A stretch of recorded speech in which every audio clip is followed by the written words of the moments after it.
guys, welcome back to my channel. It's me, Marl Istani Vlog. So ayan guys, namili po tayo ng ating part 2. Mamaya yan, sa ibang araw po yung part 2. Namili tayo ng ating running shoes. And ayan guys, gabi na 6:30 in the evening. Hanap tayo ng makakainan para hindi na tayo kakain sa bahay. Today is Labor Day guys, so treat natin yung ating mga sarili. Minsan pag may extra tayo, bili tayo na alam natin na mapapasaya natin yung ating sarili. Minsan-minsan lang po to guys. So let's go. Naghanap po ako niyan guys na makakainan.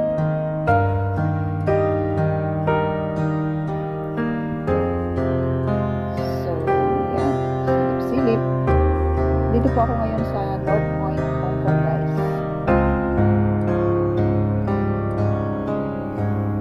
So yan guys, hanap-hanap tayo ng makakainan para hindi na tayo magluluto sa bahay. Nag-crave ako ng matagal na akong hindi nakakain ng favorite kong yung tradition na noodles ng mga Chinese. So balikan natin yung actually 2 times na akong nakakain doon. So samahan niyo ako guys, puntahan natin ang Chinese restaurant kung saan nandito ang mga noodles na masasarap. Ito na guys, ayan.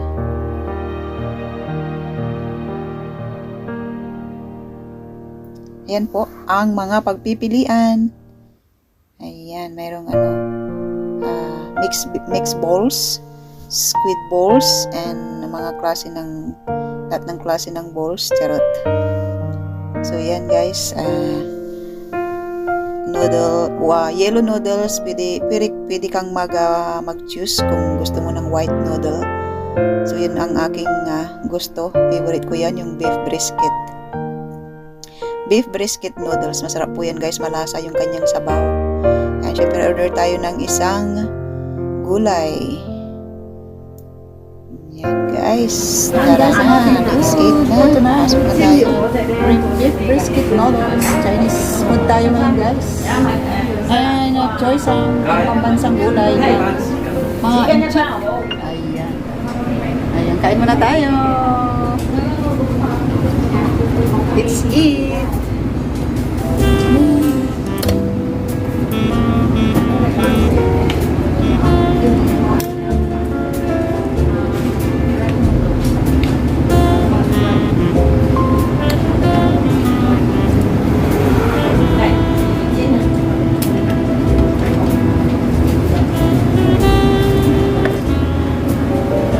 Guys, masarap po ang malasa po yung kanyang sabaw. Ayan po siya guys, beef brisket. Malambot po yung yung kanyang baka. Matagal talaga siya binabad sa boiling water, boiling soup. So, malasa po yung kanyang sabaw.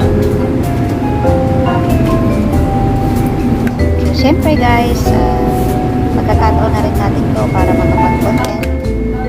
Para meron tayong i-upload at meron tayong i-premiere. Today is Labor Day as I said before. Pinaki ng TV. Anong oras na yan bago ako umalis? Alas 4 na ng hapon. Kasi dali kong plano sa araw na ito guys. Day 1. Gigising ako ng medyo maaga. Tapos tapos iko-content ko.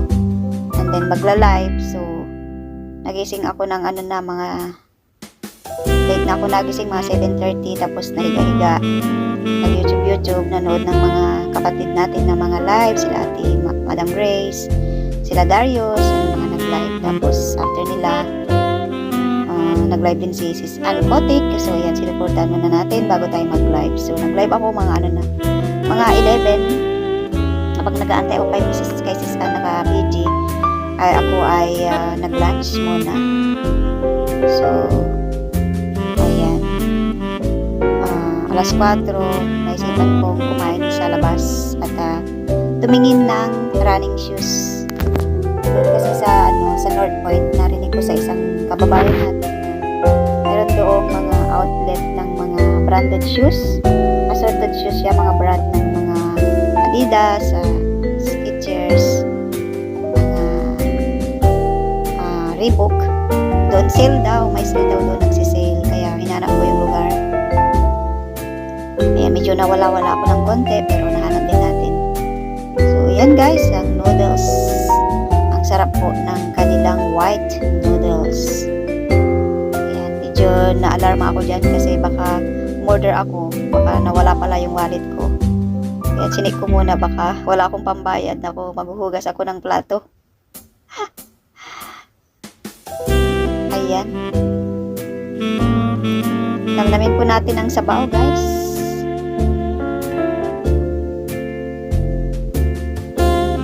Dito sa mga Chinese mga tao dito, mabihira silang mag-rice. So, sila, more on noodles, tapos sasawaran nila ng mga fish balls, yan, mga steam na chicken, tapos yung binabad na beef, at saka yung mga laman loob ng baka. Kasi hindi ko pa natatry yung laman loob ng baka dito. Masarap din daw yun, pero hindi ko pa natry. Na-try ko dyan is yung mga mixed balls, yung mga sweet balls, na fish balls, at meatballs, ganun. Tsaka yung wonton mami, wonton, tsaka dumplings. Sarap din po yun. Yung shrimp dumplings nila, sarap dito sa May masarap kasi akong kinakainan ng ganitong noodles restaurant sa may Candy Town, malapit dun sa namin church. Hindi pagpapalit yung lasa. Masarap din to guys, pero mas masarap yun dun sa may Candy Town. So, ayan. Siyempre, pusin natin. Ayan, guys, maraming salamat po sa inyong lahat, sa inyong support sa aking YouTube channel, small YouTube channel. Ayan, gawin po natin itong pagkakataon para makapagpasalamat. Hindi naman tayo palagi nag-live po tayo, at hindi naman po lahat ng team natin ay nasa live natin. So, thank you po sa inyong lahat, sa inyong suporta, at encourage ko po lahat na sa mga nakapag-umpisa na pagpatuloy nyo lang po and work hard.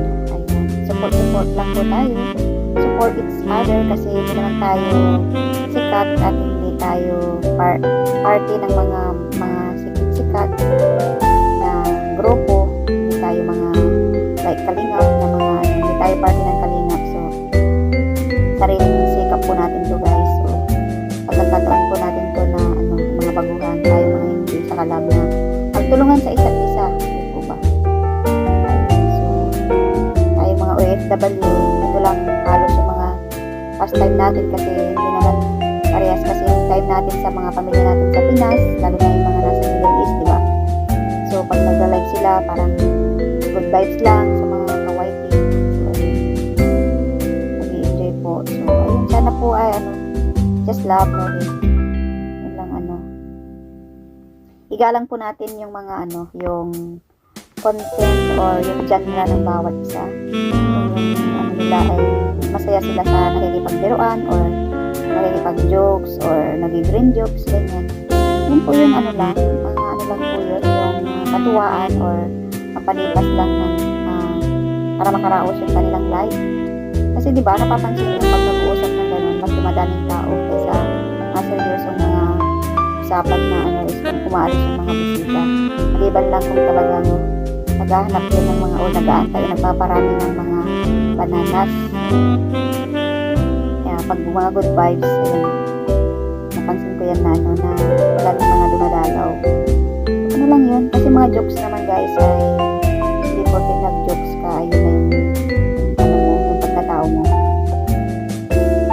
Basta pag nag-jokes ka is alam mo yung limitation mo na hindi nakakaapak at hindi na nakakanira ng pagkatao ng iba.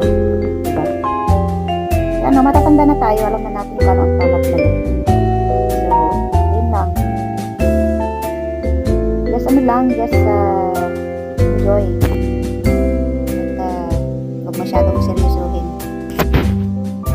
Kasi, ang hirap talaga ditong kumita sa YT. Ang totoo lang. Napakahirap. kailangan mong ito real to ka. Kailangan mong magpalipad para mapaliparan ka rin, di ba? Maliban lang kung lagi kang nagla-live, masipag kang alam yung likidan, tapos napupunta sa mga bago, tapos talagang pinupost mo sila para ma-recommend sa ibang ganun. May mga talagang nagbibigay talaga ng mga bagong pasok na nakakalipan. So yan, sa pakikita mo rin sa mga tao na nagla-live sa kailangan ayusin mo rin yung mga bago. Halimbawa, may mga bagong pumasok sa'yo, kailangan mo rin maging maayos makipag-usap, tapos yung mag-offer ka ng help na kailangan nila ng ng mga bananas, yung juice, ganyan. Pupiran natin sila ng ng help. Tapos wag muna natin silang i-push para alam mo yun, para hingin natin ng mga pang-charity or what. Kasi lalo na yung mga baguhan. Kaya nga pumasok sa atin yan para magpatulong na magpag-grow ng kanilang channel. Siyempre, pag pumasok sa ating channel yung mga yan, mag-agree lahat sa mga sasabihin mo. Hindi na ng tulong. Diba? So, pagka pumasok sa'yo, tapos iba na yung yung parang the way ng usapan nyo, hindi na yan babalik for sure. Kasi baka bago-bago pa lang, tapos iba na yung mo kagad.